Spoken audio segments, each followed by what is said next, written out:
जी हाँ दोस्तों, team India versus England के बीच क्रिकेट का मक्का कहे जाने वाले लॉर्ड्स के ऐतिहासिक मैदान पर खेला गया सेकंड टेस्ट मुकाबला, जिसमें टीम इंडिया ने दोस्तों 151 रनों से जीत दर्ज कर लिया। आप सभी को बता दें कि सांसें रोक देने वाले इस मुकाबले के कुछ आखिरी ओवरों में ही दोस्तों ये कह सकते हैं कि 50 गेंदें बची थी, तभी ये मुकाबला करीब जीता गया है। कह सकते हैं दोस्तों ये मुकाबला बहुत ही ज़्यादा कांटे की टक्कर का था, जो फैंस को उम्मीदें भी थी। अब दोस्तों घरेलू क्रिकेट यानी क्रिकेट का मक्का कहे जाने वाले इस लॉर्ड्स के ऐतिहासिक मैदान पर अगर कोई मुकाबला हो और उस मुकाबले में दोस्तों कोई रोमांच ना हो तो ऐसा कैसे हो सकता है। लेकिन अच्छी बात यह रही दोस्तों कि पहले टेस्ट की तरह जो नॉटिंघम के मैदान पर हुआ था, बारिश ने यहां पर खलल नहीं डाली और मैच दोस्तों रनों की बरसात और विकेट की बरसात के साथ यहां पर अंत हुआ। आप सभी को बता दें कि विराट कोहली जो फैसला लिया आज के दिन में, वो ऐतिहासिक फैसला था लॉर्ड्स के मैदान पर।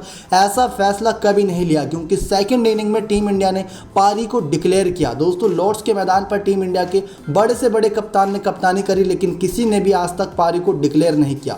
जिन दो बल्लेबाजों की वजह से पारी को डिक्लेयर करना पड़ा, उनका नाम भी बताएंगे तो आप चौंक जाएंगे। वो नाम है मोहम्मद शमी और बुमराह। वो बल्लेबाज दोस्तों आउट होने का नाम नहीं ले रहे थे, यहां तक कि James Anderson, Robinson, Sam Curran, Moeen Ali जैसे खतरनाक गेंदबाजों ने पूरा जी जान लगा लिया, लेकिन उनकी विकेट हाथ नहीं लगी। तो चलिए दोस्तों आपको शुरुआत से सारी जानकारी देते हैं। आप सभी को बता दें इस मुकाबले में दोस्तों सिर्फ एक बदलाव था टीम इंडिया की तरफ से, जहां पर शार्दुल ठाकुर नहीं खेल रहे थे इंजरी की वजह से। उनकी वजह से ईशांत शर्मा की टीम में वापसी हुई और टॉस जीता था यहां पर जो रूट ने और पहले गेंदबाजी का फैसला किया था, क्योंकि ओवरकास्ट कंडीशन को देखते हुए हर कोई फैसला यही करता है। खुद कप्तान कोहली ने भी यह बात कबूली थी कि वो पहले गेंदबाजी ही करना चाहते थे।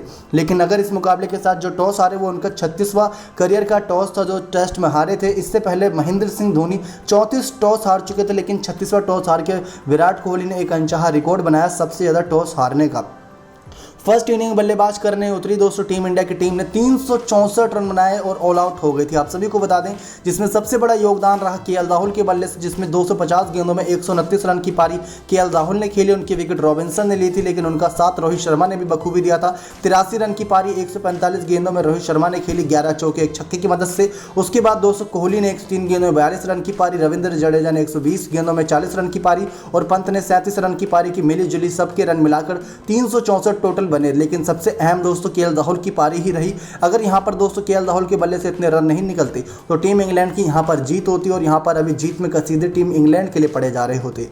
फर्स्ट इनिंग के दौरान दोस्तों जेम्स एंडरसन ने 5 विकेट झटके थे, रॉबिन्सन ने 2 विकेट, मार्क वुड ने 2 विकेट और मोइन अली ने 1 विकेट। अब जब टीम इंग्लैंड दोस्तों यहां पर चेस करने के लिए उतरी, 364 रन कवर करना था, उसके बाद एक अच्छी लीड भी लेनी थी। लेकिन दिक्कत वाली बात दोस्तों टीम इंडिया के लिए उस समय यह थी कि सबको लग रहा था टीम इंडिया फर्स्ट इनिंग में 400 रन मारेगी, लेकिन 364 रन पर ही उसके बल्लेबाज ढेर हो गए थे। अब उसके बाद दोस्तों फर्स्ट इनिंग में बल्लेबाजी करने उतरी टीम इंग्लैंड के लिए भी बहुत मुसीबत ही थी, क्योंकि 2 विकेट दोस्तों 23 रन पर ही 2 विकेट जा चुकी थी। आप सभी को बता दें कि यहां पर हसीब हमीद अपने 5 साल के करियर के बाद दोस्तों यहां पर बड़ी वापसी करी थी। साल 2016 में इन्होंने टीम इंडिया के खिलाफ ही वापसी डेब्यूट किया था, लेकिन पहली गेंद पर सिराज ने इनको चलता कर दिया था। और उससे पहले दोस्तों डोमिनिक सिबली जो 44 गेंदों में 11 रन बनाकर सिराज की गेंद पर आउट हुए थे।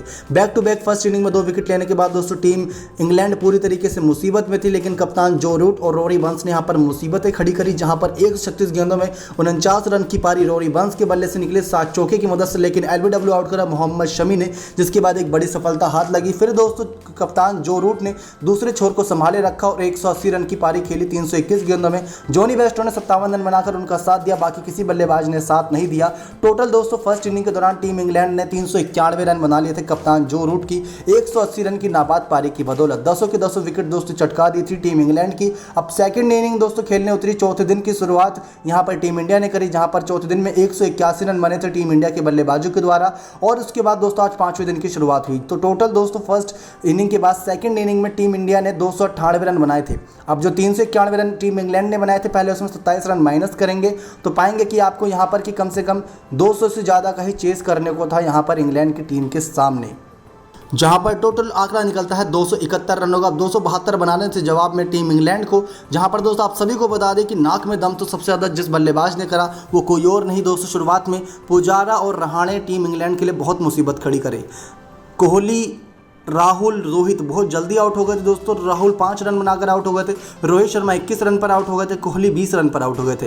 लेकिन चेतेश्वर पुजारा ने दोस्तों 35वीं गेंद पर अपना खाता खोला सेकंड इनिंग में और 206 गेंदों का सामना करते हुए 45 रन की पारी खेली। रहाणे ने दोस्तों 146 गेंदों का सामना करते हुए सेकंड इनिंग में हाईएस्ट स्कोरर रहे, उन्होंने 61 रन बनाए। मोइन अली ने उनका विकेट लिया था, लेकिन इन दोनों बल्लेबाजों ने दोस्तों शतकीय पार्टनरशिप करी थी। पूरे 100 रन की पार्टनरशिप इन दोनों बल्लेबाजों के बीच हुई थी, जिसकी वजह से दोस्तों चौथे दिन का खेल 181 रन पर समाप्त हुआ। पांचवें दिन की जब शुरुआत हुई तो ऋषभ पंत और ईशांत शर्मा दोस्तों यहां पर क्रीज पर मौजूद थे। इनकी बल्ले से उम्मीद थी कि अगर आज के दिन में 50-60 रन, लास्ट के 4 बल्लेबाज जो बचे थे, क्योंकि 6 विकेट टोटल गिर चुकी थी, रविंद्र जडेजा भी आउट होकर जा चुके थे वापस, कोहली, रहाणे, पंत ये सब दोस्तों आउट होकर जा चुके थे। पंत माफ कीजिएगा बचे हुए थे। उसके बाद आज दिन की जब खेल की शुरुआत हुई तो टीम इंडिया ने शुरुआत करी बल्लेबाजी की। हर किसी के मन में यही चल रहा था कि टीम इंडिया अगर 210 या 220 का भी यहाँ पर स्कोर खड़ा करके एक बड़ा टारगेट दे देती है टीम इंग्लैंड को, तो ये मैच टक्कर का हो सकता है और आखिरी कुछ ओवर तक मुकाबला जा सकता है। क्योंकि दोस्तों टेस्ट मुकाबला है, कोई वनडे T20 नहीं। जैसे ही खिलाड़ियों के शरीर पर सफ़ेद जर्सी आती है, ना जाने कैसे वो धीमी गति से खेलने लगते हैं, वरना जो ये 46-45 का स्ट्राइक रेट है, ये 145-146 का रहता है। तो दोस्तों लास्ट में दोस्तों दिक्कत वाली बात आज के लिए ये रही कि जो फर्स्ट सेशन था वो पूरी तरीके से शमी और बुमराह ने अपने नाम कर लिया। शमी और बुमराह के नाम का ये ऐतिहासिक रिकॉर्ड दर्ज हो गए। शमी ने दोस्तों 70 गेंदों में 56 रन की पारी खेली और 64 गेंदों में 34 रन की पारी बुमराह ने खेली, वो भी नाबाद। कोहली को डिसीजन लेना पड़ा सेकंड सेशन के दौरान कि इनकी पारी डिक्लेयर कर दी गई। ये वो डिसीजन था जो आज तक किसी भी भारतीय कप्तान ने लॉर्ड्स के ऐतिहासिक मैदान पर नहीं लिया, लेकिन शमी की 56 रन और बुमराह की 34 रन की नाबाद पारी की बदौलत ये डिसीजन लेना पड़ा।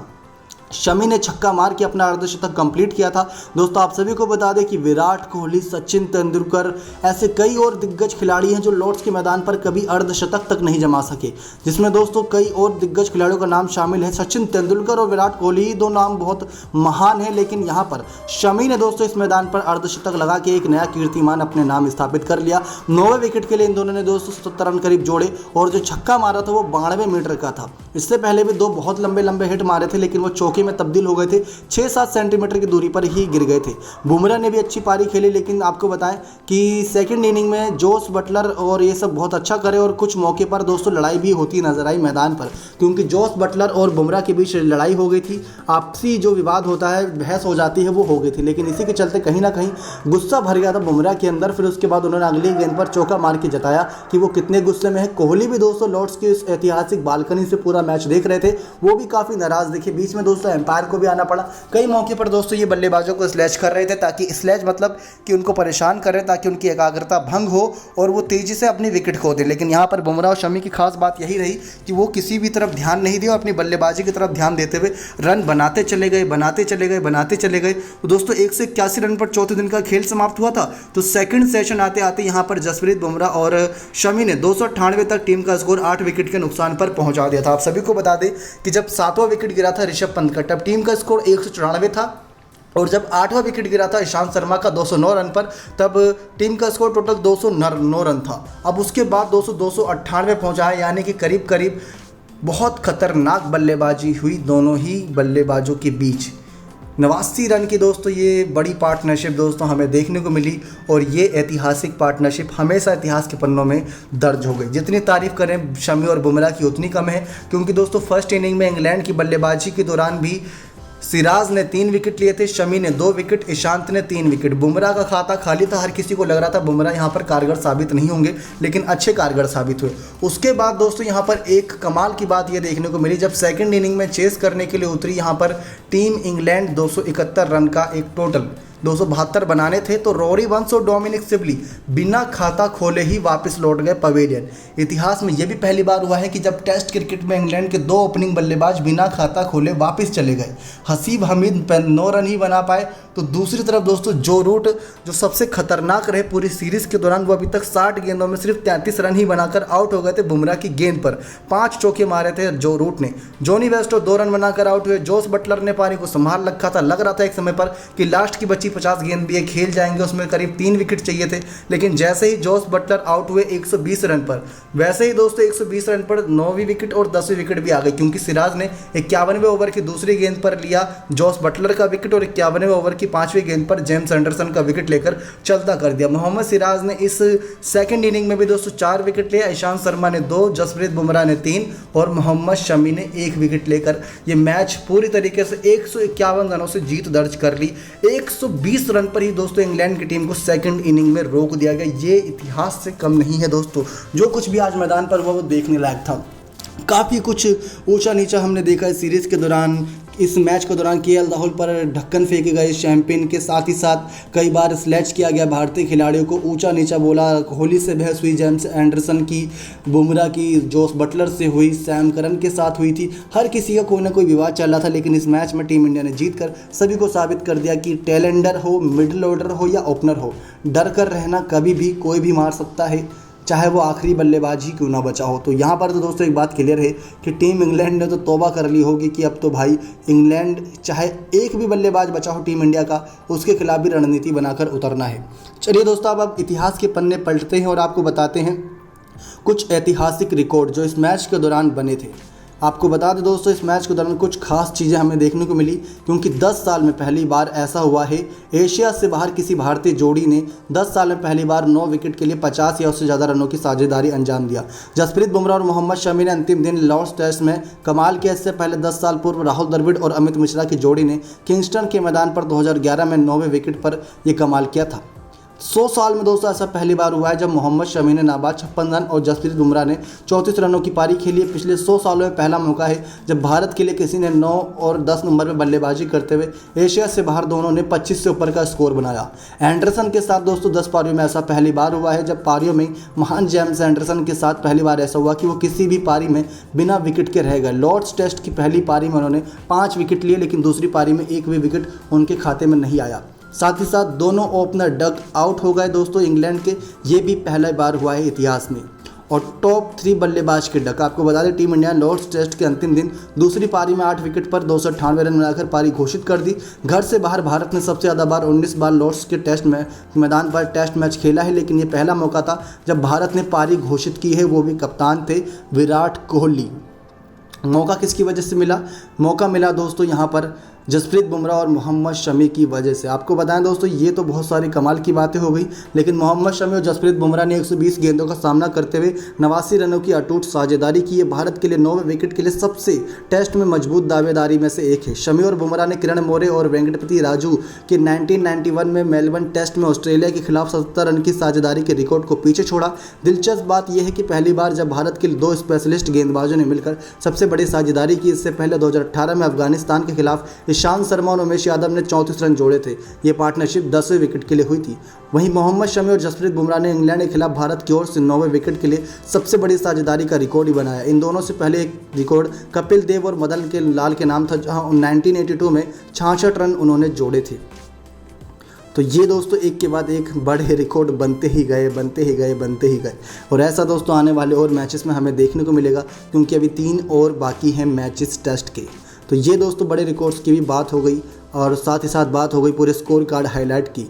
तो ऐसा रहा दोस्तों अब पूरे ये दिन का हाल। लेकिन अब आपको बताएं ऐतिहासिक चीज़ें कि ये सीरीज़ इतनी क्यों खास है, क्योंकि दोस्तों टेस्ट क्रिकेट का जो 90 साल का इतिहास है वो ये कहता है कि जब भी इंग्लैंड के दौरान सीरीज़ गई है भारत खेलने, यानी कि इंग्लैंड के मैदानों पर, तो 3 ही मौके पर सीरीज़ जीत पाई है। 1974, 1986 में कपिल देव पाजी की कप्तानी में, और 2007 में राहुल द्रविड़ की कप्तानी में। इसके बाद दोस्तों ना ही महेंद्र सिंह धोनी और ना खुद विराट कोहली साल 2018 में इंग्लैंड के मैदानों पर सीरीज़ जीत पाए हैं भारतीय टीम के साथ। लेकिन इस बार जो टीम इंडिया गई है इंग्लैंड के मैदानों पर, उसमें कहा जा रहा है कि इतना दम है कि वो आसानी से सीरीज़ जीत सकती है। पहला मैच में भी दोस्तों आखिरी दिन में करीब 150 रन के आसपास, यानी 156 रन चाहिए थे, वो आसानी से चेज़ हो जाता अगर बारिश नहीं होती। और ये दूसरा मैच भी जीती ही लिया है, यानी कि 2 मैच पर अच्छी पकड़ थी टीम इंडिया की, लेकिन 1-0 से अब सीरीज़ में आगे हो गई है। बचे हुए 3 मैचेस में दोस्तों टीम इंडिया को 3 मैचेस अगर और जीतने हैं, बारिश यहाँ पर खलल ना डाले, तो ये सीरीज़ खास होती जा रही है और खिलाड़ी भी एक के बाद एक अपने आप को साबित करते जा रहे हैं। लेकिन आप सभी को बता दें, कहा यह जाता है कि स्टुअर्ट ब्रॉड और जेम्स एंडरसन की जोड़ी अगर मैदान पर रहती है तो 60 से 70% चांसेस होते हैं कि इंग्लैंड टेस्ट जीतती है, और अगर वो नहीं होते हैं तो 30 से 40% चांसेस ये होते हैं कि इंग्लैंड टेस्ट हारती है। तो स्टुअर्ट ब्रॉड दोस्तों सीरीज से ही बाहर हो गए हैं, क्योंकि उनको इंजरी की वजह से उनका नाम वापस ले लिया गया है और वो नहीं खेलेंगे सीरीज़ में। तो दिक्कत वाली बात यह है। साथ ही साथ बेन स्टोक्स भी नहीं खेले, वो भी एक दिक्कत वाली बात थी। तो नेगेटिव पॉइंट भी देखा जाए तो यहाँ पर इंग्लैंड के लिए निकल कर ये सामने आता है कि उनके बल्लेबाज भी कप्तान जो रूट का बिल्कुल भी साथ नहीं दे रहे, चाहे वो ओपनिंग बल्लेबाज हो चाहे वो टेलेंडर बल्लेबाज हों।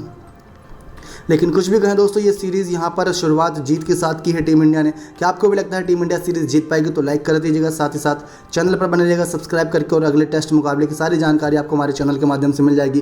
टीम इंडिया ने यह मुकाबला 151 रनों से जीत लिया है। नेक्स्ट 9 स्पोर्ट्स की